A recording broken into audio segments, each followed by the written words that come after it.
আসসালামু আলাইকুম সম্মানিত প্রিয় দর্শক, আশা করি আল্লাহর রহমতে আপনারা সব ভালো আছেন, আমরা ভালো আছি।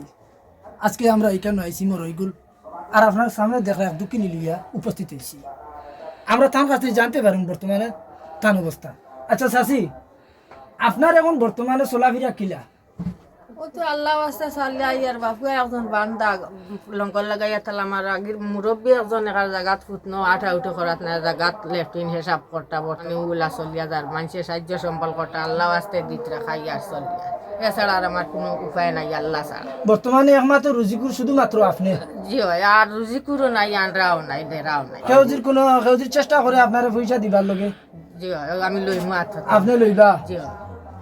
সম্মানিত বিয়স, আমি আপনার কাছে এই কথা কইয়ার আজকে ও দেখা একমাত্র রুজি করা আমার ও মাই।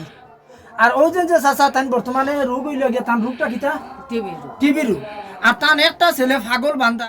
যদি আপনারা চেষ্টা করুন তাহলে একটা নম্বর দেবা থাকবো স্ক্যানের মধ্যে, গ্রামীণ বিকাশ ব্যাংক, ও ব্যাংকের মধ্যে আপনারা দিতে পারবা। এমন নিহাত্য গরিব যার কোনো সীমা নাই। আমরা ওদিকে যাইতে সময় আমরা আইসি আইলে তাই দেখছি, দেখার বাদে তাই আমরা কথাগুলা হয়েছি, আমরা বড় দুঃখ দরদ লাগছে। লাগার বাদে আমরাও বর্তমানে একটা পয়সা দিয়ে অগুন দেখুয়া আমরা তরফ থাকি দিয়া আমি সম্মানিত বিয়াজ হইয়ার একটা কথা, যাতে আপনারা চেষ্টা করবা এরারে পয়সা দিবার লগে। একমাত্র রুজিকুর শুধু তাই, আর তাই রুজি করিয়া কোসান কিলা চলবো।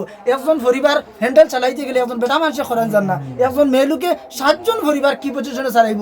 তাই শুধুমাত্র 5টা মেয়ে, 3টা মেয়ে বিয়া দিছেন, ওখানে উপযুক্ত 2টা মেয়ে রয়েছে। একমাত্র টাকা কড়ির কারণে তাই পয়সাটা বিয়া শাদী দিতে পারত না। এখন বর্তমানে নিরুপায় হওয়ার কারণে তাই এখন এর বাড়ি ভিক্ষা শিক্ষা করি কোনো রকম চালাইটা বুঝছি না। তা আপনাই তো দয়া ভাবিয়া আপনাই তোর কাছে রিকোয়েস্ট করলাম 5 টাকা 10 টাকা যে যত মনে হয় তো দিয়ে সাহায্য করুক বুঝছেন দাদা। কারণ এখন বর্তমানে 5-7 জন পরিবার, আমারও ছোট ছোট মেয়েরা ছেলেরা মেয়েরা আসুন, হয়তো আমরাও কোনো একটা দিন অস্তিত্ব বিলীন হয়ে যেতে পারে। যার কারণে আমি আপনাই তোর কাছ থেকে বারবার একটা রিকোয়েস্ট রইল আমার বিবাজের কাছে, যদি আপনারা পারেন তে আমার শাশুড়ি সাহায্য করবা। আর সাহায্য সহযোগিতা যেহেতু তো বেসরি করতে পারবা, আল্লাহ তানেও সাহায্য সহযোগিতা করবো, সাহায্য সহযোগিতা করতে পারবা। আর আমরা বর্তমানে কিছু একটা পয়সা তাহলে দান করি। আর এই বলিয়া আমি আপনার তোর কাছ থেকে দোয়া এবং আশীর্বাদ রেখে এখানে শেষ করলাম। ধন্যবাদ। আসসালামু আলাইকুম।